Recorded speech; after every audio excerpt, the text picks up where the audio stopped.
వందలాది మంది కార్యకర్తల నాయకులను కలుపుకొని ప్రజల్లోకి వెళ్తే పెద్ద ఎత్తున ఆదరిస్తున్నారు. గోపీనాథ్ గారి యొక్క మరణానికి నివాళులు పరిచినటువంటి సేవకు నిజమైనటువంటి ఇవ్వాలని చెప్పంటే ప్రతి ఓటర్ ఆయనకు ఓటేసి ఆయన కుటుంబాన్ని ఆదరించాలని చెప్పని విజ్ఞప్తి చేస్తున్నాం. సార్ చెప్పండి, ఏ విధంగా ప్రచారం సాగుతుంది, ఎక్కడ వరకు వెళ్తుంది?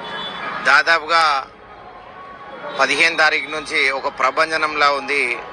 బీఆర్ఎస్ పార్టీ ర్యాలీలు కానీ, రోడ్ షోలు కానీ, అంటే ఇంటింటి ప్రచారం కానీ, ప్రతి ఒక్కరూ మహిళలు కానీ, అన్నదమ్ములు కానీ, నిరుద్యోగులు కానీ, తాతలు కానీ అందరూ బీఆర్ఎస్ పార్టీకి అండగా ఉంటాం. మళ్ళీ కేటీఆర్ గారి, కేసీఆర్ గారి అభివృద్ధిని చూడాలనుకుంటున్నాం. మా జూబ్లీహిల్స్ ప్రజలు ఖచ్చితంగా మాగంటి సునీతమ్మను గెలిపిస్తారు.